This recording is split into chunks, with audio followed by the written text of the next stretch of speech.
5ই আগস্টের আগের একটা অবস্থা, এখন একটা অবস্থা, এর আগে একটা অবস্থা। তো এগুলো সবগুলো আগেও বিষাক্ত রাজনীতি, বিষাক্ত সমাজ ব্যবস্থা, এখন আরো আগের চেয়েও খারাপ ভয়ঙ্কর জঙ্গিবাদী, উগ্রবাদী, সাম্প্রদায়িক ভয়ঙ্কর, এখন ধর্মের নামে মাজারে হামলা চালাচ্ছে, মন্দিরে হামলা চালাচ্ছে, এবং ঘর বাড়ি লুট করতেছে, ডাকাতি করতেছে, খুন করতেছে, সবকিছু নিয়ে যে কিন্তু আসতেছে না, কিন্তু একটা ভয়ঙ্কর পাশবিক অবস্থা তৈরি হয়ে গেছে। এরা সবাই enemy of life, enemy of truth, enemy of humanity. এদের রাজনীতিটাই হচ্ছে যে মানে দুর্বৃত্তপনা, দুর্নীতি। পৃথিবীতে মানব জীবনের যেমন সংজ্ঞা নাই, রাজনীতিরও সংজ্ঞা নাই, এবং রাষ্ট্রেরও সংজ্ঞা নাই। বর্তমান পৃথিবীতে কোনো রাষ্ট্রও নাই, রাজনীতিও নাই, রাজনৈতিক দলও নাই, মানুষও নাই, কোনো ধর্মও নাই। তো এটা শুনতে একটু অস্বাভাবিক লাগে, কি বলে উনি, কি কি রাজনীতি নাই? এত রাজনীতি দেখতেছি, এত রাজনৈতিক দল, এত মসজিদে মুসল্লি, ওখানে এত পূজায় লোক, কত কিছু, আর উনি বলতেছে ধর্মই নাই, এগুলা ধর্মই নয়, এভাবে রাজনীতি নাই, মানুষের জীবন নাই। তো সবাই তো কথা বলতেছে এরা মানুষ না কি? তাহলে না, মানুষ না কেউ। আত্মা থাকলে সে মানুষ থাকবে, আর শুধু দেহ দিয়ে মানুষ হবে না। তার দৃষ্টি, তার চেতনা মানুষের চেতনা নয়। মানুষ হতে হলে নিজের অধিকারের সাথে সাথে সবার অধিকার স্বীকার করতে হবে। আর এই সবার অধিকার স্বীকার করা স্রষ্টাকে স্বীকার করার নামান্তর। কারণ সবাইকে বাঁচার অধিকার কে দিয়েছেন? জীবন কে দিয়েছেন? দয়াময় স্রষ্টা দিয়েছেন, সে দেয় না, এটা কোনো ব্যক্তির দান নয়।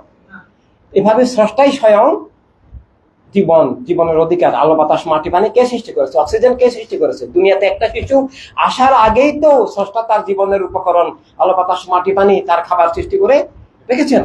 তো সেটা তো কোনো ব্যক্তির নয়, কিন্তু সেটাকে যে হরণ করে সে কি মানুষ? না, সে স্রষ্টার শত্রু। এভাবে দুনিয়া এইভাবেই চলছে। এখান থেকে আমাদেরকে নিজেকে বাঁচতে হবে, সবাইকে বাঁচাতে হবে, এটা তোমাদেরকে ভালো মতো বুঝে নিতে হবে। অর্থাৎ বর্তমান দুনিয়ায় একটা মানে রেভলিউশন দরকার। সে রেভলিউশনটা জীবন সত্যের রেভলিউশন, জীবনের অধিকার স্বাধীনতার, জীবনের মুক্তির revolution, liberation of life, liberation of humanity. এটা freedom fight for life, humanity, right, freedom and everything of life.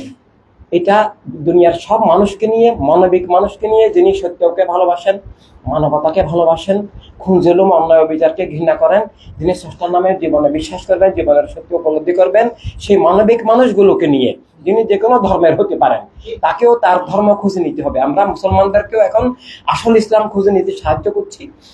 উনি খ্রিস্টান হতে পারেন, হিন্দু হতে পারেন, ওনাকেও আসল ধর্ম খুঁজে নিতে সাহায্য করছি। সেটা একলা নিয়ে বলা যায়, এটা এমন জটিল বিষয় কিছু নয় যে স্রষ্টার নামে আমার জীবন, স্রষ্টার আলোকে আমার জীবন, স্রষ্টার ভালোবাসাই আমার হৃদয়ের মূল ভালোবাসা, মূল প্রেম।